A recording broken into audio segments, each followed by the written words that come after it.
Yes okay so good evening to all.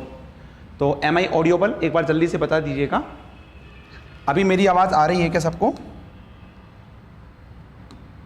Yes और no में reply दीजिएगा बस, यस और नो। अमन सक्सेना यस, वेरी गुड, ठीक है।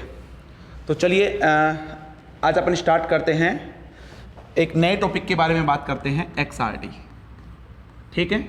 इससे पहले मैं आपको बता दूं कि बहुत सारे टॉपिक्स जो हैं, है ना, लगभग क्वांटम मैकेनिक्स के maximum topics, solid state physics के maximum topics, okay, nuclear particle के मैक्सिमम टॉपिक्स, EMT के एक दो टॉपिक्स होंगे वो अपलोडेड होंगे, मैथमेटिकल के एक दो टॉपिक होंगे वो अपलोडेड होंगे, एटॉमिक के एक्सरेज के बारे में जो टॉपिक्स हैं वो अपलोडेड हैं ऑलरेडी एप्लीकेशन के अंदर, ठीक है। उन टॉपिक्स को आप देख लीजिए। देखो, रिकॉर्डेड क्लासेस का देने का मेन रीज़न क्या है कि आपके पास इतना टाइम ही नहीं है, ठीक है, कि अभी हम सभी टॉपिक्स के लाइव सेशन करवाएं और उसके बाद में जो है आप उनको लाइव लेके उनको नोट्स भी बनाएं, उनको समझना भी है, ठीक है, बुक्स भी पढ़नी है, मॉक इंटरव्यूज़ भी लेने हैं। तो अभी हमारे पास इतना टाइम है ही नहीं कि हम वो सब कर सकें। इसलिए मैंने रिकॉर्डिंग क्लासेस दी हैं पिछले बैच की, वो एज इट इज़ आप अच्छे से देखिए, समझिए। मैंने एक ग्रुप बना रखा है ऑलरेडी, 60+ स्टूडेंट्स वहाँ पे हैं, वहाँ पे डिस्कस कीजिए, ठीक है, और जितने हो सकते हैं डाउट क्लियर कीजिएगा। तो आपको उन सभी क्लासेस से ये पता लग जाएगा कि किस तरह से इंटरव्यू होता है, हमें किस तरह से इंटरव्यू देना है, किस तरह से अपने आप को रिप्रेजेंट करना है, वही इंपॉर्टेंट है, ठीक है। और कॉन्फिडेंस रखिएगा। वहाँ पे जो पैनल में जो साइंटिस्ट या प्रोफेसर जो बैठे हुए हैं वो ये मान के चलो आपकी बहुत हेल्प करेंगे। अगर आपको कोई क्वेश्चन नहीं आ रहा है तो बहुत हेल्प करेंगे, और बहुत डेप्थ में नहीं जाता है बार का इंटरव्यू, ये ध्यान रखना। जो बार का इंटरव्यू है आपका वो बहुत डेप्थ में नहीं जाएगा, आपको बिल्कुल बेसिक चीज़ें पूछेंगे। उनको लगेगा कि ये चीज़ें आपको पता है तो जस्ट स्किप कर देंगे। जैसे आज मैं आपको XRD टॉपिक पढ़ाऊंगा तो इसमें थोड़ा सा बेसिक से लेकर मैं थोड़ा सा एडवांस लेवल की तरफ जाने की कोशिश करूंगा, लेकिन बहुत एडवांस भी नहीं जाएंगे। अब फॉर एग्जांपल बहुत एडवांस तो आप जब रिसर्च करोगे और वहाँ पे जब आप XRD पढ़ोगे, ठीक है ना, तो वहाँ से तुम्हारे पास में एडवांस आता है, लेकिन यहाँ पे तुम्हें बेसिक क्वेश्चन पूछे जाएंगे, ठीक है। तो अच्छा, इसके अलावा जो आपके मॉक इंटरव्यूज़ हैं 5 मई के बाद में आपके शेड्यूल किए जाएंगे।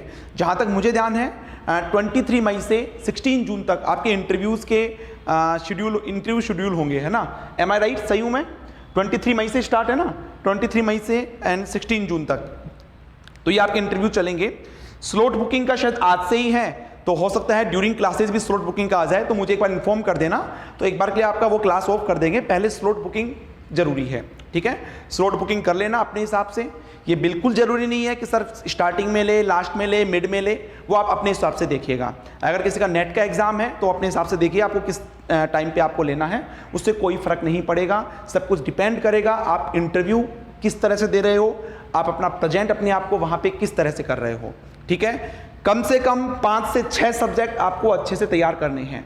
मेरी कोशिश यहाँ पे ये रहेगी, क्वांटम आपका हुआ है ऑलरेडी, न्यूक्लियर पार्टिकल हुआ है, सॉलिड के कुछ टॉपिक्स मैं आपको और करवाऊंगा, ठीक है। बाकी semiconductor, super conductivity, specific heat, ये सब टॉपिक्स मैं करवा चुका हूँ ऑलरेडी, देखना वहाँ पे, ठीक है। इसके अलावा EMT के कुछ टॉपिक्स मैं करवाऊंगा, थर्मोस्टेट्स के कुछ टॉपिक्स मैं करवाऊंगा, एटमोल के कुछ टॉपिक्स मुझे लगेगा वो मैं करवाऊंगा, ठीक है। मैथमेटिकल के कुछ टॉपिक्स मैं करवाऊंगा, मतलब 10-12 लाइव सेशंस आपके और होंगे, है ना। इसके अलावा आप बुक्स पढ़िए, बुक्स में ऑथर एंड बाइजर की बुक आती है एंड आइसबर्ग एंड रेसनिक की एक बुक और आती है, तो ये 2 बुक जो है आप परचेज कर लीजिएगा, आगे तक आपके पास में काम में आएंगी। और उसमें बहुत अच्छा कंटेंट लिखा हुआ है, जो मैंने क्लासेज आपको प्रोवाइड करवाई है, तो बहुत कुछ उन बुक से ही तुम्हें कंटेंट मिलेगा वो सारी, ठीक है। तो आई होप ये सारी चीज़ें आपकी क्लियर हो गई होंगी। और अब अपन स्टार्ट करते हैं XRD। बीच बीच में अपन बात करेंगे भाई, है ना, बीच बीच में अपन बात करेंगे किस तरह के क्वेश्चंस हो सकते हैं, किस तरह के नहीं हो सकते हैं। और जस्ट अच्छा, कई स्टूडेंट का ये डाउट होता है कि sir medium of the language क्या होना चाहिए, हमें इंग्लिश में अपने आप को रिप्रेजेंट करना चाहिए या हिंदी में या कैसे, ठीक है। तो देखो, एक्चुअली जो लैंग्वेज होती है ना, जस्ट ये आप क्या एक्सप्लेन करना चाह रहे हो, है ना, जस्ट आपके विचार का आदान प्रदान होता है लैंग्वेज से। कुछ एक तो मीडियम होता है जस्ट ये, तो आप हिंदी में दीजिए, इंग्लिश में दीजिए, जिसमें आप कंफर्ट हो उसमें इंटरव्यू दीजिए, लेकिन बस जो फिजिक्स के वर्ड्स हैं, टेक्निकल जो चीज़ वर्ड्स हैं, वो आप इंग्लिश में ही बोलिए, ठीक है। जो भी फिजिक्स के वर्ड है वो इंग्लिश में बोलिए, बाकी जो आपका एक्सप्लेन करने का तरीका जो है, अगर आप हिंदी में कंफर्ट है तो हिंदी में बोलिए, अगर आप इंग्लिश में कंफर्ट है तो इंग्लिश में बोलिए। और यहाँ पे आपके जो मॉक इंटरव्यूज़ होंगे, है ना, जो हम मॉक इंटरव्यूज़ आपके लेने वाले हैं, इसमें ऐसा नहीं होगा कि ठीक है 10 मिनट आपको बिठा लिया, 15 मिनट बिठा लिया और आपका मॉक इंटरव्यू हो गया। एक प्रॉपर वे में जो मॉक इंटरव्यू होना चाहिए, क्योंकि देखो BARC का जो इंटरव्यू है वो बहुत हद तक डिपेंड करता है कि आपके सिलेक्शन के लिए कि आप वहाँ पैनल के सामने कितने टाइम तक बैठे हुए हो, समझ रहे हो। उनको लगेगा आपका 10, 15, 20, 25 मिनट इंटरव्यू होगा स्टार्टिंग में, उनको लगेगा आप एक्सप्लेन कर पा रहे हो, उनको लगेगा कि हाँ यस आप वो सेटिस्फाइड है आपके आंसर से, तो आपका इंटरव्यू और टाइम चलेगा। तो सिलेक्शन होगा या नहीं होगा वो उस टाइम पे डिपेंड करता है आप कितने टाइम वहाँ पे प्रेजेंट हो। अगर कोई स्टूडेंट 1 आवर एंड 20 मिनट से ज़्यादा वहाँ प्रेजेंट रहता है, उसके चांसेस है सिलेक्शन होने के। उससे कम टाइम होता है तो ऐसा नहीं है कि उसका सिलेक्शन नहीं हो सकता, लेकिन चांसेस कम हो जाते हैं वहाँ पे, ठीक है। तो वो यही देखना चाहते हैं कि आप कोई भी प्रॉब्लम होता है, कोई क्वेश्चन होता है, उसका अप्रोच आपका कैसा है, वो जस्ट आपको चेक करना चाह रहे हैं, ठीक है। तो जस्ट रिलैक्स होके, आसान इंटरव्यू होता है। आसान कैसे?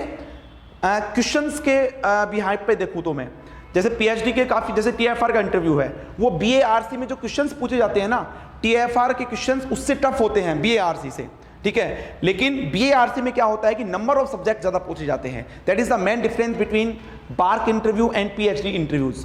इन PhD इंटरव्यूज में इतना टाइम नहीं होता है, आपका मैक्सिमम आधा घंटे का या 35-40 मिनट्स का लेते हैं, लेकिन BARC में 4-5 सब्जेक्ट आपसे पूछते हैं, इसलिए थोड़ा लंबा चलता है BARC का इंटरव्यू, ठीक है। चलिए तो देखो आज अपन स्टार्ट करेंगे XRD। ये मान के चलिए कंडेंस मैटर फिजिक्स यानी कि सॉलिड स्टेट फिजिक्स में पूछे जाने वाला सबसे जो इंपॉर्टेंट टॉपिक है वो है XRD, ठीक है। क्योंकि आगे जब आप रिसर्च में भी जाएंगे तो XRD से क्वेश्चन पूछते हैं। आप यहाँ इसको ग्रेजुएशन लेवल में भी पढ़ते हो, पोस्ट ग्रेजुएशन लेवल पे भी पढ़ते हो, और XRD में बहुत डेप्थ में नहीं जाएंगे। जहाँ जहाँ क्वेश्चन मुझे लगता है, और जैसा कि मैंने ऑब्जर्व भी किया है, इतने इंटरव्यूज़ मैंने खुद ने दिए हैं, BARC के भी दिए हैं, IITs के भी दिए हैं, ISC के भी दिए हैं, IGERS के भी दिए हैं, ठीक है, DRDO के भी दिए हैं। और मेरे जो स्टूडेंट्स हैं जिन्होंने BARC का इंटरव्यू भी क्वालिफाई किया है, DRDO के इंटरव्यू भी दिए हैं, और भी IITs वगैरह के इंटरव्यू दिए हैं, जितने पॉसिबल क्वेश्चंस मुझे पता है वो बहुत डेप्थ में नहीं जाते हैं, ठीक है ना। क्योंकि वो जस्ट आपका अप्रोच देखते हैं कि आपने किस तरह से पढ़ा हुआ है, बस, और कुछ नहीं, ठीक है। और एक चीज़ और, आपने MSc के में जो प्रोजेक्ट किया हुआ है ना, भले ही नहीं किया हुआ है तो आप क्लियरली बोलिए। कोई रीज़न है, जैसे कोविड का रीज़न है, कोविड के कारण आप प्रोजेक्ट नहीं कर पाए हैं, तो वहाँ पे बोलिए। और अगर प्रोजेक्ट किया हुआ है और आप उनको बता रहे हो तो बहुत अच्छे से आपको उस प्रोजेक्ट का प्रिपरेशन करके जाना है, ठीक है। वो जरूर पूछेंगे कि आपका पोस्ट ग्रेजुएशन में प्रोजेक्ट आपने क्यों किया, किस टॉपिक के ऊपर किया हुआ है, और वहाँ से वो क्वेश्चन पूछेंगे, ठीक है। नेक्स्ट थिंग कि एक गैप आता है, हो सकता है किसी स्टूडेंट का 2020 में, 19 में या 21 में आपका पोस्ट ग्रेजुएशन हो गया हो, तो ये जो गैप है उसको आप कैसे फिल करेंगे, ठीक है। तो आपसे पूछा जाएगा कि ये गैप क्यों है, इन बिटवीन 2 साल, 3 साल में, 1 साल में आपने क्या किया, ये जरूर पूछा जाएगा, ध्यान रखना, ठीक है। तो इन कुछ क्वेश्चंस का ध्यान रखना। बाकी अपन मॉक इंटरव्यू में इंडिविजुअल पर स्टूडेंट जो है अपन ये सारी चीज़ें डिस्कस करेंगे, बात करेंगे। पहले आपका एज ए इंटरव्यू होगा पूरा, और उसके बाद में डिस्कस किया जाएगा कि किस तरह से आपको वहाँ पे रिप्लाई करना होगा, ठीक है। चलिए तो सबसे पहले अपन देखते हैं XRD। तो XRD का सबसे पहले देखो इसमें कौन कौन से क्वेश्चंस अराइज हो सकते हैं वो देख लो एक बार, ठीक है। तो सबसे पहला जो क्वेश्चन है ना वो ये हो सकता है कि XRD में नाम आ रहा है एक्सरे, ठीक है। तो what is x-ray, what is x-ray. तो ये मैं आई थिंक लास्ट क्लास में बता चुका हूं एक्सरे क्या होते हैं। X-rays are high energy electromagnetic radiation, ठीक है, और जिनका वेवलेंथ जो होता है वो कहाँ होता है भाई, 0.1 एंगस्ट्रॉन से 100 एंगस्ट्रॉन के बीच में होता है, ठीक है। तो सिंपल ये क्वेश्चन पूछ सकते हैं सबसे पहले कि व्हाट इज एक्सरे, एक्सरे क्या है तुम्हारे पास में, ओके। नेक्स्ट तुमसे यहाँ से क्वेश्चन पूछ सकते हैं, नेक्स्ट क्वेश्चन पूछ सकते हैं। अच्छा, मैं अभी बीच में आपसे कुछ क्वेश्चन पूछूंगा तो वहाँ पे चैट का ऑप्शन है, आप वहाँ पे अपना रिप्लाई दीजिएगा, ठीक है ना। Next is what is XRD, XRD आपके पास क्या है, and why it is important, it is important, ठीक है। ये इंपॉर्टेंट क्यों है, मतलब इसके एप्लीकेशंस क्या है। तो बताओ भाई XRD क्या है। XRD तो सबको पता हुआ है, XRD है आपके पास में एक्सरे डाइफ्रैक्शन, एक्सरे डाइफ्रैक्शन, ठीक है। कैसे होता है वो अपन देखेंगे। अच्छा हम बताओ इसका मेन एप्लीकेशन क्या है। कोई भी स्टूडेंट जो है ऑनलाइन जितने भी स्टूडेंट्स हैं आप रिप्लाई कीजिए, main application of the XRD, XRD का मेन एप्लीकेशन क्या है बताइए।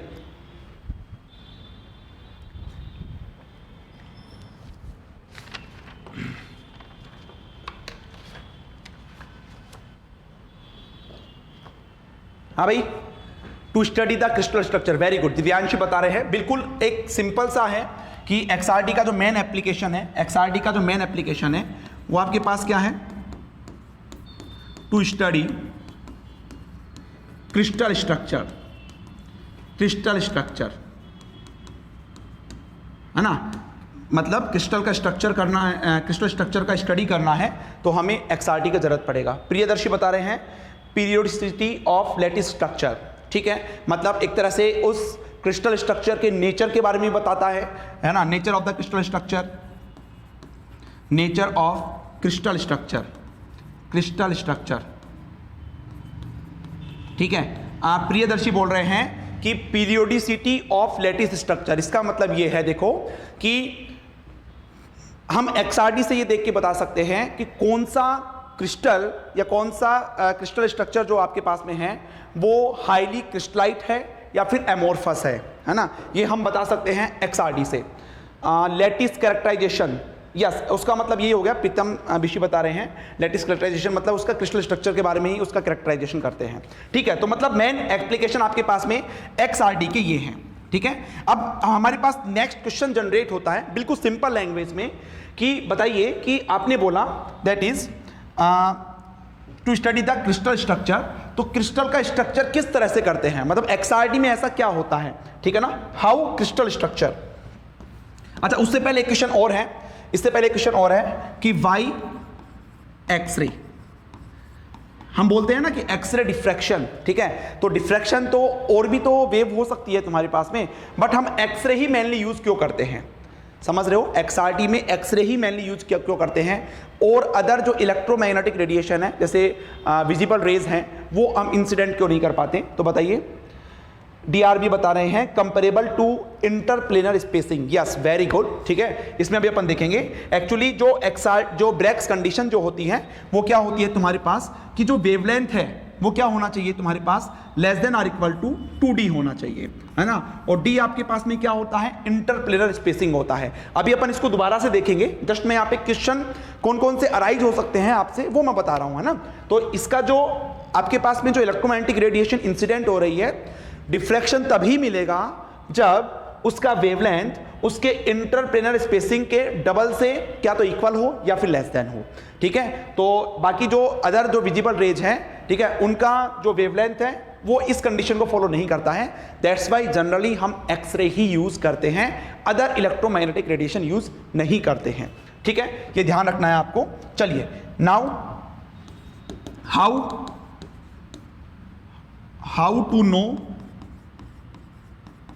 crystal structure, how to know crystal structure using XRD, ठीक है। XRD के अंदर क्रिस्टल स्ट्रक्चर हम किस तरह से पता लगाते हैं, तो देखो यहाँ पे इसका बिल्कुल आपको एक सिंपलेस्ट वे होता है ना, उस तरह से आपको एक्सप्लेनेशन देना है। इसमें होता क्या है तुम्हारे पास में, जैसे मान लो कोई भी सैंपल है उसकी क्रिस्टल स्ट्रक्चर के बारे में पता लगाना है ना, तो यहाँ पे तुम्हारे पास क्या होगा भाई, एक सैंपल होगा, समझ रहे हो, यहां पे सैंपल होगा, यहां से क्या होगा, एक एक्सरे इंसिडेंट करेंगे, that is the incident x-ray, incident x-ray. अच्छा एक्सरे इंसिडेंट करेंगे उसके लिए क्या होना चाहिए, कोई ना कोई सोर्स होना चाहिए, ठीक। तो ये क्या करेगा, सैंपल में जो प्लेन्स होंगे वो इस वेव को क्या करेंगे भाई, इस वेव को यहां से क्या करेंगे, रिफ्लेक्ट करेंगे, और यहां पे तुम्हारे पास क्या लगा रहता है, यहां पे तुम्हारे पास एक डिटेक्टर लगा रहता है, this is the detector, this is detector, ठीक है। और जैसे ही एक्सरे इस सैंपल पे इंसिडेंट होती है तो यहां से तुम्हारे पास जो भी एटम्स होते हैं, प्लेन्स होते हैं, वो उसको रिफ्लेक्ट करते हैं, ठीक है। और जैसे ही वो इसको रिफ्लेक्ट करेंगे तो डिटेक्टर पे तुम्हारे पास पहुंचेंगे, और यहां पे तुम्हारे पास एक पैटर्न लिया जाता है जिसको अपन XRD पैटर्न बोलते हैं, और वहां पे एक कर्व ड्रॉ किया जाता है इंटेंसिटी और 2θ के बीच में, है ना। अब थीटा क्या है, इंटेंसिटी क्या है, वो सब अपन देखेंगे अभी। और जैसे ही आप कर्व ड्रॉ करोगे यहाँ पे, तो यहाँ पे तुम्हारे पास में कुछ इस तरह से कर्व मिलता है, ठीक, ऐसे तुम्हारे पास कर्व मिलता है। तो सिंपल क्या है तुम्हारे पास, एक होता है सैंपल, उसके ऊपर एक्सरे को इंसिडेंट करवाया जाता है, फिर जैसे ही एक्सरे वहां से रिफ्लेक्ट होगी तो डिटेक्टर होता है तुम्हारे पास में, और उसके थ्रू हम एक कैरेक्टराइजेशन ड्रॉ करते हैं, that is the intensity versus two theta के बीच में, और वहां से तुम पता लगा सकते हो कि क्रिस्टल का स्ट्रक्चर किस तरह का है, ठीक है। वो कैसे पता लगाएंगे वो अपन आगे देखेंगे। तो ये क्वेश्चन तुमसे सिंपली पूछ सकते हैं कि एक्सआरटी से किसी क्रिस्टल स्ट्रक्चर के बारे में आप कैसे पता लगा सकते हो, ठीक है। तो ये नोट कर लीजिएगा। अच्छा चलिए, अब हम लिखते हैं यहां पे ब्रैग्स लॉ, ब्रैग्स लॉ, ठीक।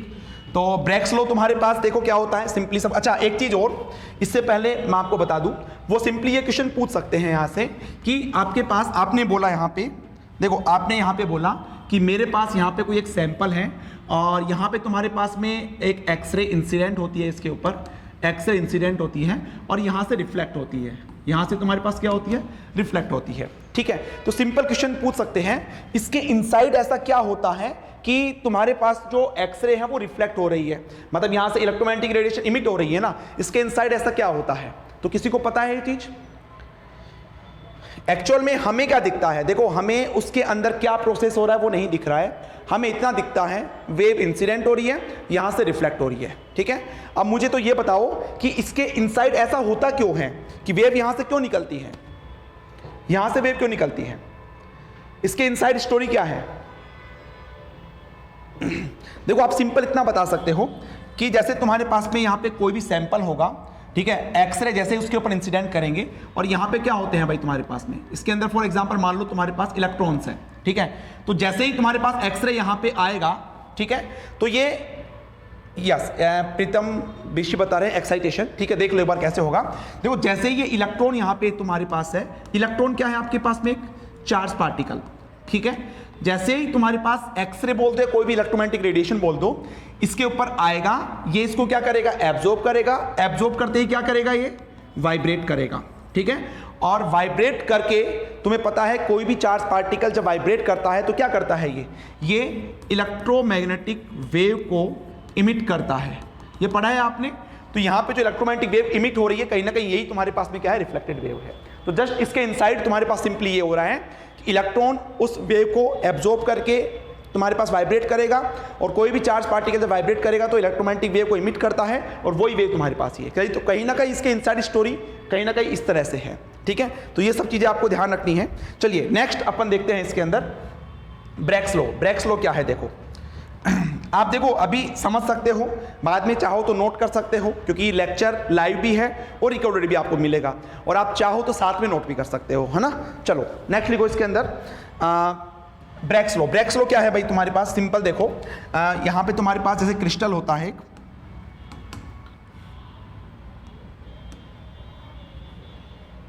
ठीक, जैसे यहां पे मैं एक बना रहा हूं,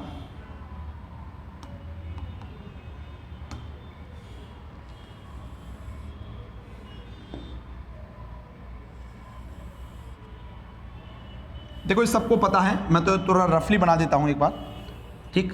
ऐसे तुम्हारे पास है और यहां पे तुम्हारे पास में प्लेन्स होते हैं, एटम होता है, ठीक। मान लो तुम्हारे पास ये एटम्स है,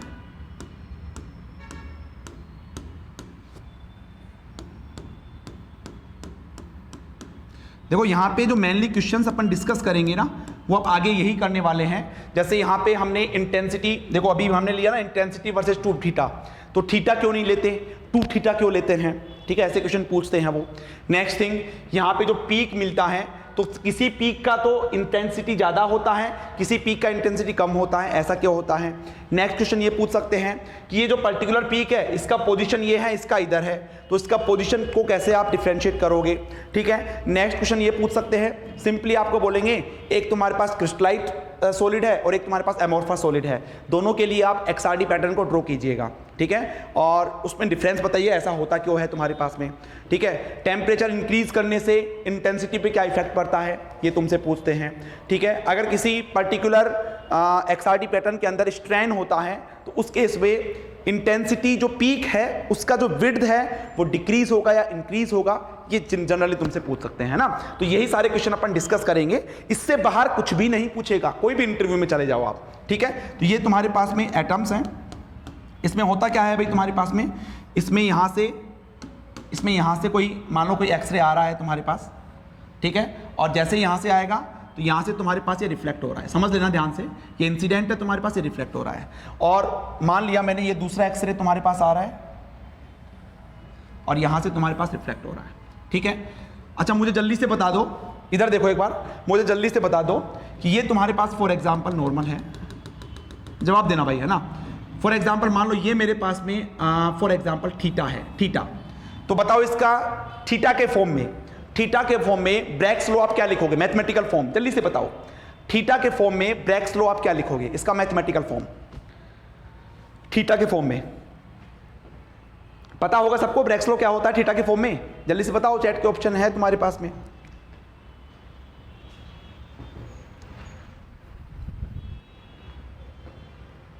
yes, very good very good very good, ठीक है, मैं यही पूछना चाह रहा था। देखो ये एक्चुअली जो अपन लिखते हैं ना 2d sin theta is equal to n lambda, वो थीटा जो होता है वो ब्रैग्स एंगल होता है जिसको थीटा बी बोलते हैं, वो हमेशा प्लेन से बनाता है, ठीक है। जबकि यहाँ पे थीटा नॉर्मल से बना रहा है, तो ये क्या हो जाएगा 2d sin 90 minus theta B, भाई ये कितना बचेगा तुम्हारे पास, 90 माइनस थीटा बी बचेगा ना, तो इसको मैं लिख देता हूँ cos थीटा ओनली, है ना, थीटा के फॉर्म में लिखना चाह रहे हैं is equal to n lambda. चलो ये तो सबका क्लियर है, ये ध्यान रखना, ऐसे क्वेश्चन न्यूमेरिकल्स में भी आए हुए हैं और जनरली वो पूछते भी हैं। चलो अब मैं इसको हटा रहा हूं एक बार के लिए, देखो मैं इसको हटा रहा हूं, ठीक। अब देखो मान लेता हूं मेरे पास में यहां से प्लेन से जो ये एंगल है ये तुम्हारे पास थीटा बन रहा है, और सबसे इंपॉर्टेंट बात ब्रैग्स और आगे एक लोवे डिफ्लेक्शन आता है, उन दोनों में डिफरेंस क्या होता है कि ब्रैग्स तो ये बताता है सिंपली कि जो रिफ्लेक्टेड वेव होगी वो सिमेट्री, जो इंसिडेंट वेव है उसी एंगल के ऊपर तुम्हारे पास में रिफ्लेक्टेड होगी, जबकि लॉज क्या बताते हैं भाई, लेट डिफ्रैक्शन जो होता है वो आपके पास में क्या बताता है कि जो डिफ्रैक्टेड वेव होगी वो किसी एक पर्टिकुलर डायरेक्शन में नहीं होगी, वो ऑल ओवर मतलब सभी डायरेक्शन के अंदर आपके पास में जो है रिफ्लेक्टेड होगी। तो ये मेन डिफरेंस आपके पास में होता है। चलो अब इसमें आप कैसे निकालते हो, इसमें अब यहाँ पे जो आपके पास डिटेक्टर पे वेव मिलती है तो वहां पे इंटेंसिटी मिलेगी या नहीं मिलेगी, मतलब वो पीक मिलेगी या नहीं मिलेगी, वो किसके ऊपर डिपेंड करता है, जल्दी से बताइए रिप्लाई करके। हम जो एक्सआरटी पैटर्न ड्रॉ करते हैं intensity versus I versus 2 theta, ठीक है, यहां पे आपको पीक जो मिलती है ये यहां पे पीक मिलेगी या नहीं मिलेगी वो किसके ऊपर डिपेंड करता है, बताइए जल्दी से, किसके ऊपर डिपेंड करता है भाई, इंटरफेरेंस के ऊपर, वेरी गुड, ठीक है। तो मैं ऐसे बोलूंगा इसको मैं कुछ इस तरह से बोलूंगा कि पीक मिलेगी या नहीं मिलेगी वो डिपेंड करेगा अगर तुम्हारे पास में path difference is equal to क्या हो, एन लैम्डा के बराबर हो, तब तो तुम्हारे पास पीक मिलेगी, मतलब वहां पे कंस्ट्रक्टिव इंटरफेरेंस होगा। और अगर तुम्हारे पास में path difference n lambda by 2 होता है तो वहां पे डिस्ट्रक्टिव इंटरफेरेंस होगा, तो वहां पे पीक आपको नहीं मिलेगा, ठीक है। तो उसके लिए मुझे क्या करना पड़ेगा, उसके लिए मुझे पाथ डिफरेंस निकालना पड़ेगा। पाथ डिफरेंस का मतलब ये वाला वेव इससे कितना एक्स्ट्रा पार्ट कवर करता है, तो इसके लिए हम इसको क्या करेंगे, एक परपेंडिकुलर ड्रॉ करते हैं ड्रॉ, और ये तुम्हारे पास मान लो ओ हो गया, ये ए हो गया, ये बी हो गया, ये पी हो गया। वो बस जस्ट तुम्हें हो सकता है ब्रैग्स लोग पूछ ले, लेकिन अगर उन्हें लगेगा ना कि तुम एक्सप्लेन कर पा रहे हो तो वहीं पे आपको रोक देंगे, ठीक है। तो पाथ डिफरेंस क्या होगा भाई बताओ, पाथ डिफरेंस ये तो सब निकाल लोगे ना, पाथ डिफरेंस हो जाएगा जस्ट एपी प्लस पीबी, ये एक्स्ट्रा पाथ पावर कवर करेगा, एपी प्लस पीबी, ठीक है ना। और इसको सोल्व करोगे तो अच्छा इंटरप्लेनर स्पेसिंग, दोनों प्लेन के बीच का स्पेसिंग कितना है, डी है, दैट इज 2d साइन, ये तो हो जाएगा 2d साइन थीटा, ठीक है। तो फॉर कंस्ट्रक्टिव इंटरफेरेंस ये आप देखते होंगे path difference 2d sine theta b is equal to n lambda, ये आप देखते होंगे भाई, ठीक है। अगर इसको फॉलो कर रहा है तो वहां पे कंस्ट्रक्टिव इंटरफेरेंस होगा और वहां पे आपको पीक मिलेगा। अब ये सब पता होना चाहिए, d क्या है, interplanar spacing, d is interplanar spacing.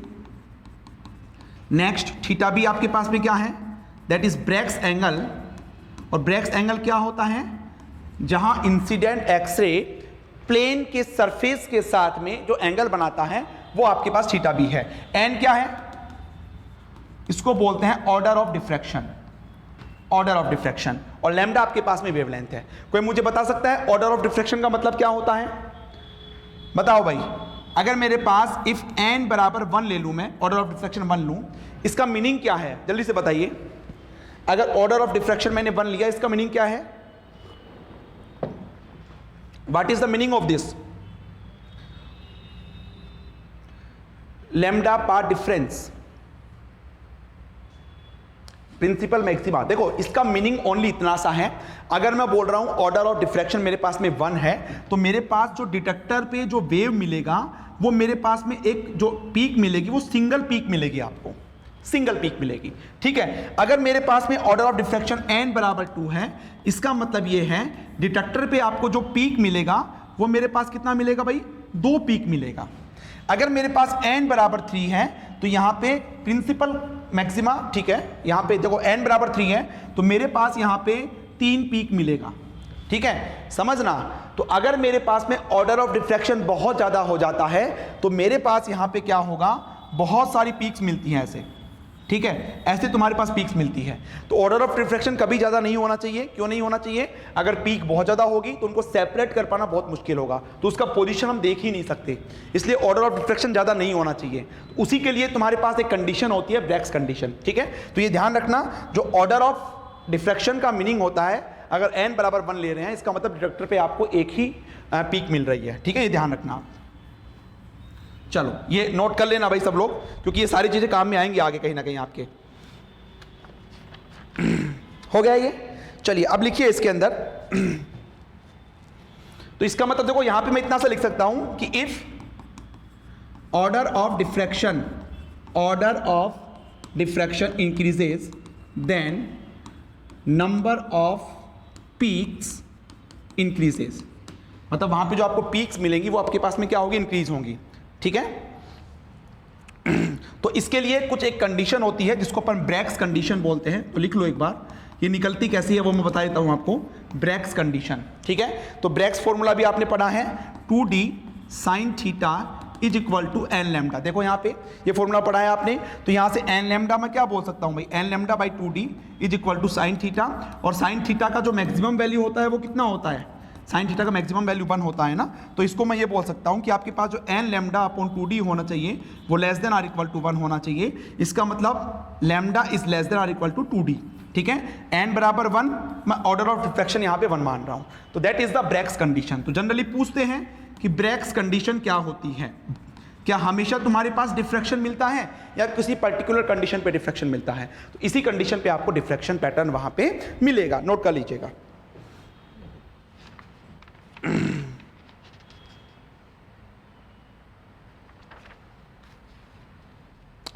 Clear है सबका? चलिए अब नेक्स्ट क्वेश्चन ये होता है, देखो इधर नेक्स्ट क्वेश्चन ये है कि लिखो next question, why we take angle 2 theta in XRD pattern. Question समझ में पा रहे हो? मेरा क्वेश्चन इतना सा है कि जब आप XRD पैटर्न लेते हो तो वो एक इंटेंसिटी और 2 थीटा के बीच में आता है। ठीक है, तो ये एंगल यहां पे थीटा क्यों नहीं लेते, 2 थीटा क्यों लेते हैं? जल्दी से रिप्लाई कीजिए, जिसको पता है जल्दी से रिप्लाई कीजिए भाई।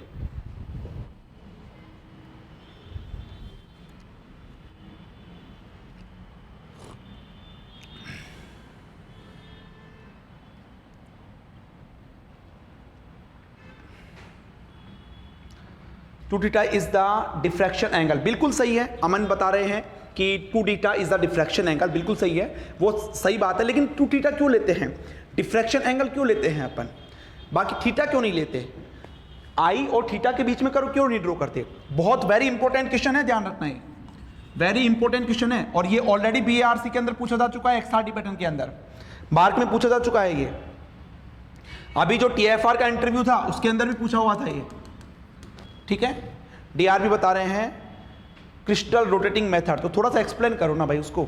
देखो सिंपल सा ये है, इधर देखो 2 थीटा क्या होगा तुम्हारे पास, जैसे तुम्हारे पास मान लो ये प्लेन है, ठीक है, मान लो तुम्हारे पास this one this one this one, इतना सफिशिएंट है।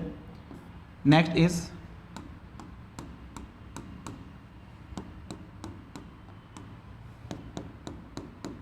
ठीक, अब देखो तुम्हारे पास होता क्या है, जैसे ये मान लो तुम्हारे पास एक इंसिडेंट रे है और यहाँ से तुम्हारे पास रिफ्लेक्टेड रे है, ठीक, रिफ्लेक्टेड रे, इससे तुम्हारे पास ये थीटा एंगल बनाता है, ये भी तुम्हारे पास थीटा होता है। अगर मैं इसको थोड़ा सा और इंक्रीज कर दूं आगे की तरफ, ठीक है, तो ये एंगल भी तुम्हारे पास क्या होगा भाई, थीटा एंगल होगा। तो ये पूरा एंगल तुम्हारे पास कितना होगा, 2 थीटा, और 2 theta is called as theta d, that is the diffraction angle, diffraction angle, ठीक है। अब देखो यहां पे ध्यान से, एक्चुअल में हम 2 थीटा क्यों लेते हैं, 2 थीटा इसलिए लेते हैं क्योंकि 2 theta is a easily measurable quantity, बस, और कुछ भी नहीं है इसका लेने का रीजन। यहां जो 2 थीटा होता है, डिफ्रैक्शन एंगल जो होता है, वो इजीली मेजरेबल होती है। देखो अगर हमें थीटा लेना है, इसका मतलब क्या है, अगर हमें थीटा लेना है इसका मतलब हमें उस क्रिस्टलोग्राफिक, ये जो प्लेन आपके पास, ये जो प्लेन आपके पास है, इस क्रिस्टलोग्राफिक प्लेन के बारे में पता होना चाहिए कि क्रिस्टलोग्राफिक प्लेन कहां है। जबकि एक्सआरटी पैटर्न में क्रिस्टलोग्राफिक प्लेन ऑब्जर्व अपन नहीं कर सकते, ठीक है, दैट्स वाई, क्योंकि देखो तुम्हें थीटा एंगल पता लगाना है तो थीटा एंगल के लिए तुम्हें क्या पता होना चाहिए, ये प्लेन पता होना चाहिए ना, वो इंसिडेंट जो एक्सरे है जो जितना इस प्लेन से एंगल बनाता है दैट इज द थीटा, ठीक है। लेकिन हम इस प्लेन को ऑब्जर्व ही नहीं कर सकते, बट ऑब्जर्व क्या कर सकते हैं, ऑब्जर्व आसानी से हम ये कर सकते हैं कि इंसिडेंट वेव और रिफ्लेक्टेड वेव, उन दोनों को ऑब्जर्व कर सकते हैं, और उन दोनों के बीच का एंगल तुम्हारे पास कितना है, 2 थीटा है, दैट्स वाई हम 2 थीटा यहां पे यूज में लेते हैं। तो आप एक लाइन लिख सकते हो, 2 थीटा इज लिख लो, 2 theta is easily measurable, easily measurable in XRT, in XRT, in XRT, that's why we take 2 theta, और कोई रीजन नहीं है 2 थीटा लेने का। आप थीटा भी ले सकते हो, लिख लेना, थीटा क्यों नहीं लेते, बिकॉज हम जो क्रिस्टलोग्राफिक प्लेन है उसको ऑब्जर्व नहीं कर सकते एक्सआरटी के अंदर, और थीटा को लेने के लिए हमें इस प्लेन के बारे में, इस प्लेन को ऑब्जर्व करना होगा, दैट्स वाई हम यहाँ पे थीटा कंसिडर नहीं करते हैं। क्लियर है सबका, बताइए सभी स्टूडेंट्स, ये सबका क्लियर है, सिंपल सा आंसर है, डायरेक्टली थीटा को मेजर नहीं कर सकते, बस। क्यों नहीं कर सकते वो मैं आपको बता चुका हूं।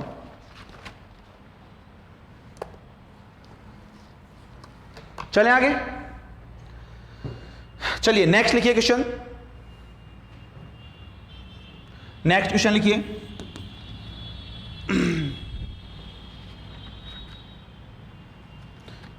नेक्स्ट है आपके पास में भाई, लिखिए, जो एक्सआरटी पैटर्न होता है इसमें intensity off peak, intensity off peak, position off peak, position off peak, इसको आप कैसे एक्सप्लेन करोगे, ठीक है।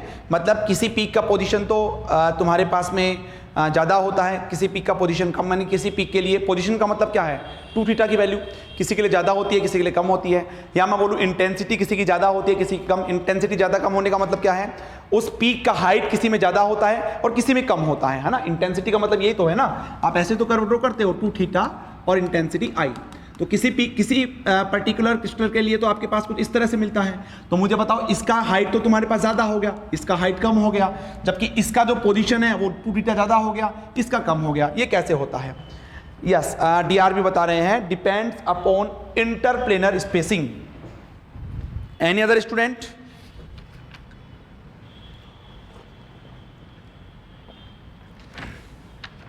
एनी अदर स्टूडेंट, यस ठीक है, अमन बता रहे हैं intensity depend upon atomic scattering factor and structure factor, while position of the peak depend upon HKL, ठीक है। प्रियदर्शी बता रहे हैं multiplicity of Miller indices, DHKL। चलो वेरी गुड, बिल्कुल ठीक है, सबका आंसर ठीक है। देखो इधर इधर समझो, एक्चुअल में तुम्हारे पास ब्रैग्स लॉ क्या होता है भाई, देखो इसको एक्सप्लेन करने के लिए using Bragg's law, using Bragg's law, ठीक। तो ब्रैग्स लॉ आपके पास क्या होता है, 2D sin theta is equal to n lambda, ये आपके पास क्या होता है भाई, ब्रैग्स लॉ होता है, ठीक है। तो यहां से फॉर एग्जांपल मान लो मुझे थीटा मेजर करना है, तो sin थीटा आपके पास कितना हो जाएगा, sin थीटा बराबर हो जाएगा n लैम्डा अपॉन 2D। देखो ध्यान से, साइन थीटा आपके पास ये हो जाएगा क्या, एन लैम्डा अपॉन 2d, ठीक है, N lambda upon 2d। Okay, तो देखो मुझे मेनली थीटा मेजर करना है ना, मुझे मेनली जो है थीटा मेजर करना है। देखो तो यहां से देखो d बराबर क्या होता है, जैसे फॉर एग्जांपल मैं क्यूबिक की बात करता हूं, क्यूबिक में सिंपल क्यूबिक बीसीसी एफसीसी आ जाता है, तो d बराबर क्या होता है क्यूबिक के लिए, a upon H square plus के स्क्वायर प्लस एल स्क्वायर का अंडर रूट, ये होता है तुम्हारे पास में, ठीक है। तो मैं एक काम करता हूँ, उसका स्क्वायर कर देता हूँ, तो ये हो जाएगा sine square theta that is proportional to, देखो किसी पर्टिकुलर एक्सआरडी के लिए जो वेवलेंथ होता है वो कांस्टेंट फिक्स होता है ना, मोनोक्रोमेटिक वेव होती है, और ये एन तुम्हारे पास फिक्स आई, फॉर एग्जांपल एन बराबर 1 मान लिया मैंने, 2 आपके पास फिक्स आई, तो ये प्रोपोर्शनल टू क्या हो जाएगा, अपॉन में ए आएगा, ये ऊपर चला जाएगा, एच स्क्वायर प्लस के स्क्वायर प्लस एल स्क्वायर, ये होगा। तो इसका मतलब ये हुआ, इसका मतलब ये हुआ जिसके लिए इफ एच स्क्वायर प्लस के स्क्वायर प्लस एल स्क्वायर जिसके लिए ज्यादा होगा, देन उसके लिए 2 थीटा भी आपके पास क्या होगा, ज्यादा होगा, मतलब उसका पीक का पोजीशन तुम्हारे पास में ज्यादा होगा, और जिसके लिए एच स्क्वायर प्लस के स्क्वायर प्लस एल स्क्वायर कम होगा, उसके पीक का पोजीशन भी आपके पास में कम होगा, ठीक है। सिंपली मैं बात करूं, जैसे एग्जांपल प्रियदर्शी बोल रहे हैं सर डी के फॉर्मूला का डेरिवेशन पूछ सकते हैं क्या, नहीं भाई, देखो आप ऊपर ऊपर से देख जाना, वो सब कुछ नहीं, ऐसा नहीं कि पूरा एक्सप्लेन करवाएंगे, आपसे जस्ट मेथड पूछ सकते हैं कि क्या मेथड है इसको, मतलब इसको एक्सप्लेन करने का, ठीक है। बाकी आपको पूरा डेरिवेशन नहीं पूछेंगे वो लोग, है ना, वो किसी का भी नहीं पूछेंगे पूरा डेरिवेशन। तो देखो मैं क्या बता रहा था आपको, हाँ, तो यहां से देखो जैसे एग्जांपल मैं लेता हूं, जैसे मान लो एक मेरे पास में फॉर एग्जांपल 100 प्लेन है, और दूसरा मेरे पास में फॉर एग्जांपल 111 प्लेन है ना, ये मेरे पास में है। तो अगर मैं इन दोनों का मैं यहाँ पे एक्सआरडी पैटर्न बनाऊं, ठीक है, ये इंटेंसिटी आई और ये तुम्हारे पास 2 थीटा, जिसको मैं थीटा डी भी बोल सकता हूँ, ये ओरिजिन। तो 100 का जो पीक का पोजीशन होगा ना, इसके लिए एच स्क्वायर प्लस के स्क्वायर प्लस एल स्क्वायर कम होगा और इसके लिए ज़्यादा होगा। तो हो सकता है आपके पास में कुछ इस तरह से आए और हो सकता है इस तरह से आए। तो ये वाला जो पीक होगा ना, ये इसका जो पोजीशन होगा यहाँ पे ये ज़्यादा होगा, यानी कि ये 111 के लिए होगा और ये होगा तुम्हारे पास 100 के लिए। अभी मैं इंटेंसिटी की बात नहीं कर रहा हूँ, अभी मैं हाइट की बात नहीं कर रहा हूँ, अभी मैं ओनली इसकी बात कर रहा हूँ, ठीक है। तो ये ध्यान रखो चीज़। दूसरी चीज़ यहाँ पे अब इंटेंसिटी, देखो इंटेंसिटी जो होती है तुम्हारे पास वो डिपेंड करती है उसके मल्टीप्लिसिटी फैक्टर के ऊपर, ठीक है। तो लिख लो यहां पे इसमें लिख लो ना कि इफ अगर आपके पास में मल्टीप्लिसिटी फैक्टर इंक्रीजेज, देन जो उसका इंटेंसिटी होगा पीक का वो इंक्रीज होगा। अब मल्टीप्लिसिटी फैक्टर क्या होता है, जैसे फॉर एग्जांपल मान लो मल्टीप्लिसिटी फैक्टर, जैसे एक तुम्हारे पास प्लेन है 100, तो इसके कितने जितने भी ऐसे प्लेन जिसके लिए एच स्क्वायर प्लस के स्क्वायर प्लस एल स्क्वायर तुम्हारे पास क्या मिल जाए, सेम मिल जाए, जितने भी प्लेन्स है वो क्या होगा, उसका मल्टीप्लिसिटी फैक्टर होगा, ठीक है। जैसे 100 है, 010 है, ठीक है, 001 है, 1 बार 00 है, 01 बार 0 है, 001 बार है, ठीक है। ये सब क्या है तुम्हारे पास में, एक ही इन सब के लिए एच स्क्वायर प्लस के square plus L square same है, तो इसका मल्टीप्लिसिटी फैक्टर कितना हो गया, और कोई पॉसिबल नहीं है ना भाई, इसके लिए 6 तुम्हारे पास मल्टीप्लिसिटी फैक्टर हो गया। जबकि एक तुम्हारे पास क्या है 111, ठीक है, तो इसके लिए क्या क्या होगा, एक तो 111, एक 1 बार, दूसरा 1 बार 1 बार 1 बार, ठीक है, ये हो गए तुम्हारे पास। नेक्स्ट इज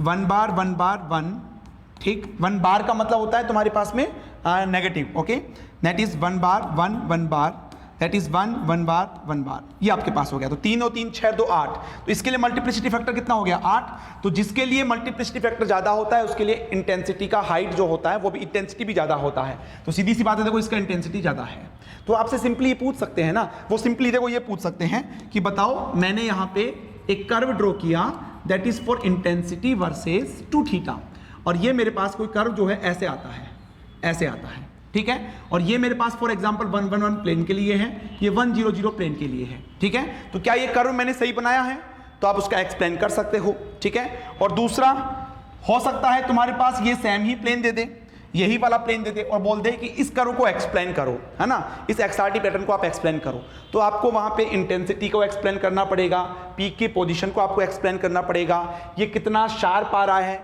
कितना ब्रोड आ रहा है, ब्रोडिंग हो रही है यहाँ पे, वो आपको एक्सप्लेन करना पड़ेगा। ठीक है, तो ये क्वेश्चन पूछ सकते हैं भाई, इंपॉर्टेंट है, ध्यान रखना, नोट कर लीजिएगा, नोट कर लीजिएगा।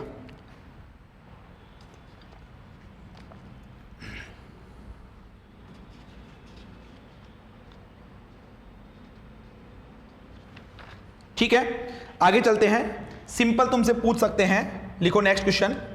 नेक्स्ट क्वेश्चन लिखिए, draw the XRT pattern for, draw XRT pattern for crystalline solid and amorphous solid. Amorphous solid, दोनों के लिए एक्सआरटी पैटर्न कोई बता सकता है क्या डिफरेंस होता है दोनों में? दोनों के एक्सआरटी पैटर्न में क्या डिफरेंस होता है बताइए भाई, क्रिस्टलाइन सॉलिड और एमोर्फस सॉलिड के अंदर।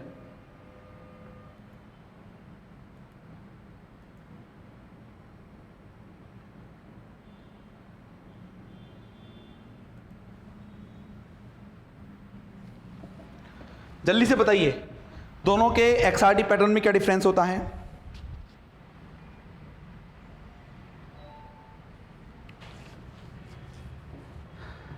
नहीं पता, जल्दी बोलो भाई, व्हाट इज द डिफरेंस?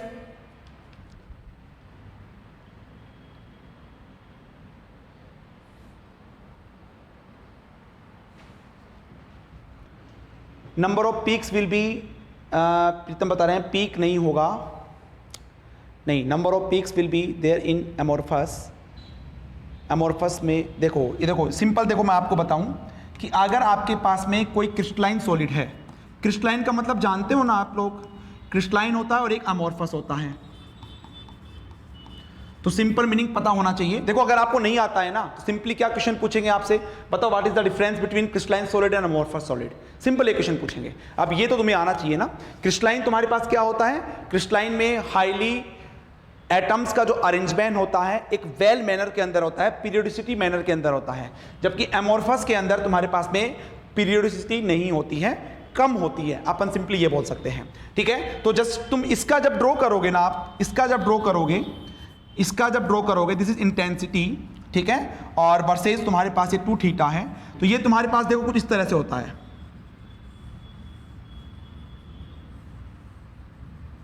इस तरह से होता है तुम्हारे पास भाई, है ना। और जबकि आप इसका अमोर्फस का ड्रॉ करोगे, अमोर्फस का जो ड्रॉ करोगे वो आपके पास में होता है कुछ इस तरह से, इस तरह से।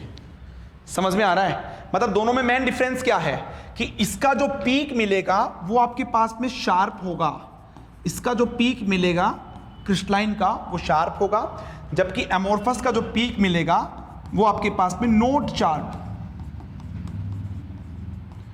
ब्रोडेनिंग होगी तुम्हारे पास वहां पे बहुत ज्यादा, ये शार्प नहीं होगी। ठीक है, that is the main reason. क्या है भाई? अच्छा, इसमें देखो एक चीज और कि यहां पे तुम्हारे पास में ये जो आ रहा है ना, ये एक्चुअल में ये क्या आ रहा है, कोई बता सकता है? दिस इज व्हाट, ये आपके पास में क्या है? आपने जब इसका पीक बनाया ना इस तरह से, तो ये आपके पास में क्या है? वो सिंपली यही बोलेंगे। देखो वो आपको जहां पे क्वेश्चन पूछेंगे ना, वो आपको यही बोलेंगे कि बताओ मैंने ये एक इंटेंसिटी वर्सेस 2 थीटा, अगर आपने एक्सआरटी पैटर्न देखा होगा तो कुछ इस तरह से आपको मिलते हैं। ठीक है, इस तरह से। तो दैट इज व्हाट, ये किसके कारण आ रहे हैं? ठीक है, तो ये ध्यान रखना, बस इतना ध्यान रखना। दिस देखो एक्चुअली ये जो भी होता है ना, ये जो भी अपन एक्सआरटी पैटर्न लेते हैं, ये एट रूम टेम्परेचर लेते हैं, at room temperature. This is at room temperature. ये हम रूम टेम्परेचर की बात करेंगे। यस, वेरी गुड, डीआरपी बोल रहे हैं this is due to disturbance. ठीक है ना, तो इसको मैं बोल सकता हूं सिंपली, ये जो होते हैं ये होते हैं तुम्हारे पास में बैकग्राउंड नॉइज के कारण। उसका मतलब वही होता है जो उन्होंने बताया, बैकग्राउंड नॉइज के कारण होता है आपके पास में ये। ठीक है, और बैकग्राउंड नॉइज हो सकता है तुम्हारे पास में कुछ थर्मल वाइब्रेशंस हो, ठीक है, थर्मल वाइब्रेशंस हो, और अदर फैक्टर मैं बोल सकता हूँ यहाँ पे, अदर फैक्टर्स जो हैं रूम टेम्परेचर के ऊपर जो भी जनरेट होते हैं, उसकी वजह से जो डिस्टर्बेंस होता है, जो बैकग्राउंड नॉइज होता है, इसके कारण ये तुम्हारे पास में कुछ इस तरह से आपको मिलता है। अच्छा, मैं ये बोल रहा था कि आपके पास में ये पीक्स यहाँ पे शार्प मिलती है, यहाँ पे अमोर्फस में ऐसा मिलता है, ऐसा क्यों होता है? कोई बता सकता है इसका reason? What is the reason behind this?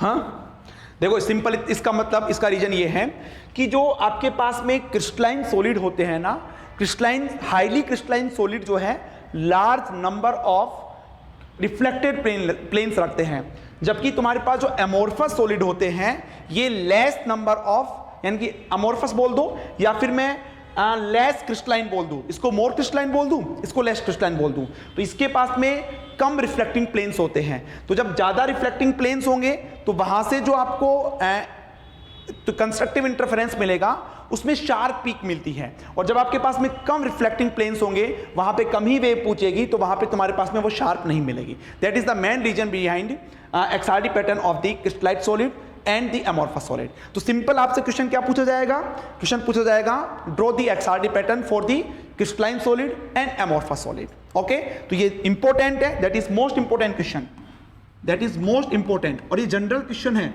Generally ये मैक्सिमम इंटरव्यू में पूछे जाते हैं। ये क्वेश्चन बीएआरसी में भी पूछा जा चुका है, आईआईटी बॉम्बे में भी पूछा जा चुका है, आईआईटी दिल्ली में भी पूछा जा चुका है, पीएचडी इंटरव्यूज के अंदर, बीएआरसी के अंदर साइंटिफिक ऑफिसर में पूछा जा चुका है, ये नोट कर लीजिए इसको।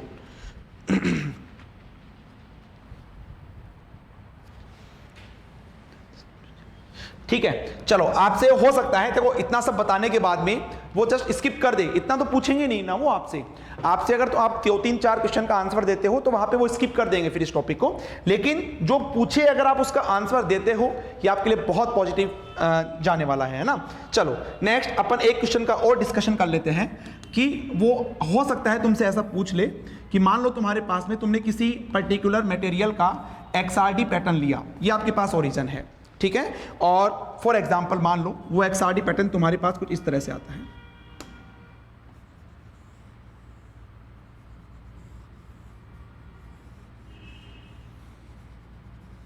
ठीक है, फॉर एग्जांपल मान लो तुम्हारे पास कुछ इस तरह से आता है,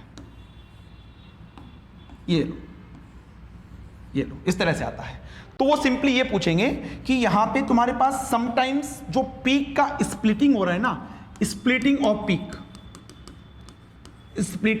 पीक, ये आपको क्या शो करता है ना, व्हाट इंडिकेट, कोई बता सकता है, जल्दी से बताइए।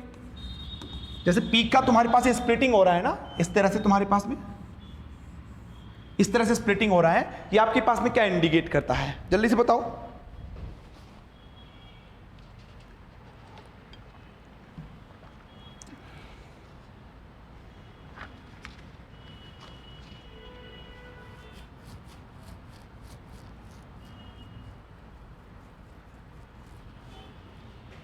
बता सकता है कोई, ये जो स्प्लिटिंग ऑफ पीक है क्या इंक्रीज, क्या यहां पे इंडिकेट करता है। देखो एक्चुअल में क्या होता है, कई बार यहां पे क्या होता है तुम्हारे पास, ये यहां पे जो आपके पास ये जो मिल रहा है ना, जैसे एक जो लाइन मिलती है this is 4k alpha line, और एक जो मिलती है ये आपने पढ़ा होगा this is 4k beta line, ठीक है। तो यहां पे जो कभी कभी जो एक जो पीक होती है वो स्प्लिटिंग के फॉर्म में मिलती है, वो कहीं ना कहीं के अल्फा लाइन और के बीटा लाइन को इंडिकेट करती है, और कुछ भी नहीं, ठीक है, इतना आपको ध्यान रखना है। ये नोट कर लीजिए जल्दी से, ये नोट कर लीजिएगा।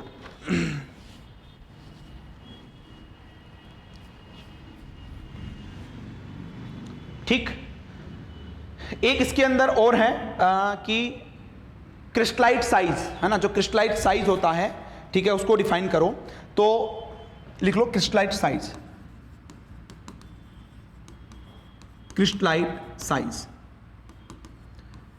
तो what is the crystallite size, मतलब क्रिस्टलाइट साइज छोड़ो, इसका जो क्रिस्टलाइट साइज आप क्रिस्टलाइट साइज अगर आपको निकालना है तो आप कौन से फॉर्मूले से निकालेंगे, बताइए भाई। क्रिस्टलाइट साइज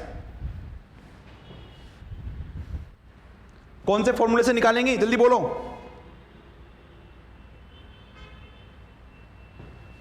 हाँ,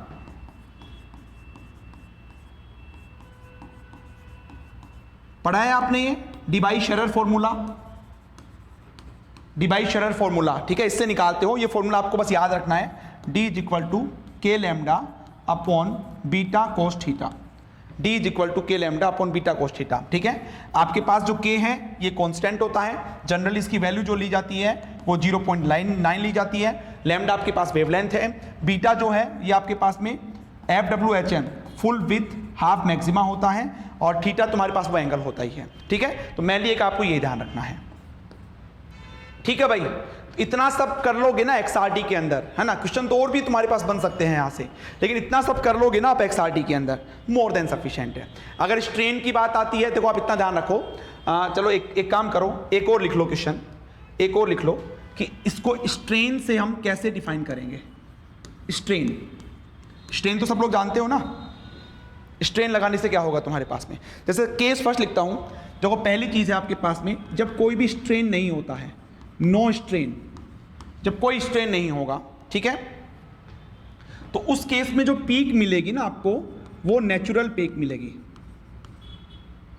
नेचुरल पीक मिलेगी, नेचुरल पीक। इसका मतलब सिंपल सा ये है कि आपको जो है पीक कुछ इस तरह से मिलेगी,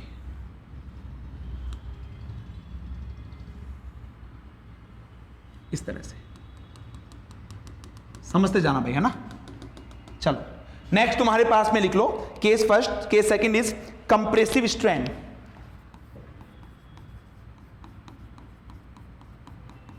कंप्रेसिव स्ट्रेन, बताओ भाई अगर कंप्रेसिव स्ट्रेन करेंगे तो क्या होगा, पार्टिकल का साइज क्या हो जाएगा तुम्हारे पास, कंप्रेस कर दिया उसको, है ना, पार्टिकल का साइज तुम्हारे पास में छोटा हो गया। इसका मतलब क्या होगा, साइज छोटा हो गया, इसका मतलब साइज छोटा हो गया, मतलब जो इंटरप्लेनर स्पेसिंग है वो आपके पास डिक्रीज हो गया, और जब इंटरप्लेनर स्पेसिंग डिक्रीज हो गया तो तुम्हारे पास 2 थीटा क्या हो जाएगा, इंक्रीज हो जाएगा। तो अगर मैं इसका ड्रॉ करना चाहूं आपके पास में, कंप्रेसिव स्ट्रेन लगा देंगे तो 2 थीटा इंक्रीज, तो इसका जो पीक का पोजीशन होगा ना वो कुछ इस तरह से आ जाएगा, ये 2 थीटा होता है, यहां पीक का पोजीशन ये था, यहां पीक का पोजीशन ये हो गया, ठीक है। तीसरा मैं लेता हूं यहां पे tensile strain, tensile strain, tensile strain, ठीक है।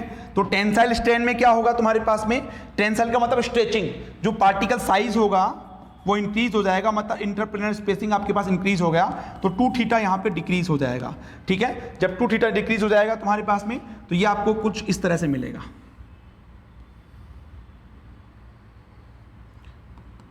ये लीजिएगा, ठीक। तो सिंपल ये पूछ सकते हैं ना, स्ट्रेन से उसके पीक पर क्या इफेक्ट पड़ेगा, तो आप बता सकते हो कि स्ट्रेचिंग तुम्हारे पास, अगर उसका स्ट्रेच कर देंगे, साइज को बढ़ा देंगे, डी बढ़ जाएगा तो 2 थीटा तुम्हारे पास डिक्रीज हो जाएगा, तो ये बना के बता सकते हो। और नेक्स्ट लिखो, अगर तुम्हारे पास नॉन यूनिफॉर्म है, नॉन यूनिफॉर्म अगर आप स्ट्रेन लगाते हो, ठीक है, नॉन यूनिफॉर्म स्ट्रेन, तो उस केस में क्या होगा भाई, उस केस में क्या होगा, नॉन यूनिफॉर्म का मतलब कभी तो आप टेंसाइल स्ट्रेन लगाते हो और कभी आप कंप्रेसिव स्ट्रेन लगाते हो, तो उस केस में क्या होगा कि कभी कंप्रेसिव और कभी टेंसाइल स्ट्रेन अगर आप लगाओगे तो आपके पास क्या होगा कि उसका जो, देखो कभी कंप्रेसिव होगा तो तुम्हारे पास में इधर चला जाएगा, कभी टेंसाइल होगा तो तुम्हारे पास इधर आ जाएगा, तो कुल मिला के उसका जो तुम्हारे पास में अगर आप रिजल्टेंट देखें, उसका जो ये विड्थ है वो आपके पास क्या हो जाएगा, इंक्रीज, इसका जो विड्थ होगा वो आपके पास इंक्रीज हो जाएगा, that is due to the non uniform strain, that is due to non uniform strain, ठीक है। तो ये जो क्वेश्चंस हैं सारे ये XRT के अंदर पूछे जाते हैं भाई, इतना कर लोगे क्वेश्चन बाहर नहीं आएगा, ठीक है। अब तुम बुक उठा के देख लेना, मैक्स टू मैक्स क्वेश्चन जो पूछे हुए हैं वो यहीं से पूछे हुए हैं, बाकी अब और एडवांस क्वेश्चन भी बनते हैं, ऐसी बात नहीं है, लेकिन कभी भी आफ्टर MSc अगर आप PhD का इंटरव्यू देते हो, अगर आप BA-RC का, इन सब का इंटरव्यू देते हो, कभी भी इससे एडवांस क्वेश्चन नहीं बनेंगे। इससे एडवांस क्वेश्चन बनते हैं कहाँ पे, जब आप मान लो रिसर्च कर रहे हो कहीं पे और रिसर्च पेपर लिख रहे हो और वहाँ पे आपने XRT पैटर्न ड्रॉ किया है, तो एडवांस क्वेश्चन वहाँ से पूछे जाते हैं। इतना सब कर लोगे तो मोर देन सफिशिएंट है, ठीक है। एक बार यस और नो का रिप्लाई करके बता दीजिएगा कि सबको समझ में आ गया। ऑनलाइन स्टूडेंट्स जितने भी क्वेश्चन, सबसे पहले XRT में एक्सरेज क्या है, XRT क्या होता है, उसका एप्लीकेशन क्या होता है, ठीक है। XRT पैटर्न किस किस के बीच में होता है, I और 2 थीटा के बीच में, 2 थीटा क्यों लेते हैं, थीटा ही क्यों नहीं लेते तुम्हारे पास में, ठीक है। इसके अलावा तुम्हारे पास में एक्सरेज क्यों लेते हैं, अदर तुम्हारे पास इलेक्ट्रोमैग्नेटिक रेडिएशन क्यों नहीं लेते, ओके। इसके बाद स्ट्रेंथ पे कैसे तुम्हारे पास पीक डिफाइन करती है, और इंटेंसिटी, पीक का पोजीशन किसके ऊपर डिपेंड करता है, उसका मल्टीप्लिसिटी फैक्टर आप डिफाइन कर सकते हो, ठीक है। तो ये सारी चीज़ें आपको ध्यान रखना है। तो जहाँ तक मुझे ध्यान है मैक्सिमम स्टूडेंट का yes yes yes, very good. तो अगर आप ठीक है ऐसे रिप्लाई करोगे तो मुझे भी थोड़ा मोटिवेशन मिलेगा, अच्छा लगेगा, मुझे लगेगा कि तुम इंटरेक्शन कर रहे हो, ठीक है। और ऐसे जैसे आज तुमने रिप्लाई किया है, क्वेश्चन का आंसर दिया है, आगे अपन ऐसे ही करेंगे, ठीक है। तो अब XRT अच्छे से पढ़ लेना, जो भी बुक है तुम्हारे पास जिसमें XRD दे रखा है उसको अच्छे से पढ़ लो, क्वेश्चन इससे बाहर नहीं जाना चाहिए, ठीक है। और बार बार इसको रिवाइज करो, जो रिकॉर्डिंग क्लासेस दे रखी है उसको अच्छे से देखो। चांसेस यही हैं, आप देखना पिछले जो यहाँ से सेलेक्टेड स्टूडेंट है, वरुण है, शिवम है और भी स्टूडेंट्स हैं, उनका जो इंटरव्यू है उन्होंने यही बोला कि जो इंटरव्यू क्लासेस भी हम प्रोवाइड करवा रहे हैं मैक्सिमम आपसे वही पूछा जाएगा, और बचा खुचा तुम जब मॉक इंटरव्यू दोगे तो सब कुछ पता लग जाएगा, ठीक है भाई। तो नेक्स्ट टॉपिक मैं सोच रहा हूँ थर्मोस्टेट में स्टार्ट कर दूँ। थर्मोस्टेट में मेनली क्या होगा, थर्मोस्टेट के अंदर जो तुम्हारे पास में फेज ट्रांजिशन है ना, first order phase transition, second order phase transition, वो क्वेश्चन पूछते हैं। Physical meaning of the thermodynamic potential, जैसे गिब्स फ्री एनर्जी का क्या होता है, एंथैल्पी का क्या होता है, एंथैल्पी का टेम्परेचर के साथ में कर्व ड्रॉ करो, एंथैल्पी का प्रेशर के साथ में करो, गिब्स फ्री एनर्जी का टेम्परेचर के साथ करो, प्रेशर के साथ करो, एंट्रोपी का ड्रॉ करो, ठीक है, हेल्महोल्ट्ज़ फ्री एनर्जी का ड्रॉ कीजिएगा। तो ये क्वेश्चन तुमसे पूछे जाएंगे, इनका फिजिकल मीनिंग क्या होता है ये तुमसे पूछे जाएंगे। पार्टीजन फंक्शन क्या होता है, उसका फिजिकल मीनिंग क्या होता है, ठीक है। जो थर्मोस्टेट्स जो तुम्हारे पास में क्लासिकल स्टैटिक्स है, क्वांटम स्टैटिक्स है, और तो ये दोनों कैसे रिलेट करते हैं, क्या कम ज़्यादा करने से तुम्हारे पास क्वांटम स्टैटिक्स क्लासिकल स्टैटिक्स को रिलेट करती है या क्लासिकल क्वांटम को रिलेट करती है, तो ये सब अपन क्वेश्चन डिस्कस करेंगे। तो नेक्स्ट तुम्हारा जो लेक्चर होगा, कल नहीं होगा लेक्चर, जो रिकॉर्डिंग क्लासेज है वो देखिए। नेक्स्ट तुम्हारा मंडे को या ट्यूसडे को मैं जो भी होगा ग्रुप बनाया हुआ है वहाँ पे मैं बता दूंगा, ठीक है भाई। चलिए तो नेक्स्ट क्लास में मिलते हैं, तब तक के लिए अच्छे से पढ़ाई करो। एनी हाउ मेरा भी एम ये है और आपका भी एम ये है कि हमें फाइनल सिलेक्शन लेना है साइंटिफिक ऑफिसर BARC 2023 में, और आपको लेना भी है, उस तरह से आपको पढ़ाई करना है, ठीक है भाई। चलिए थैंक यू वेरी मच, जय श्री श्याम।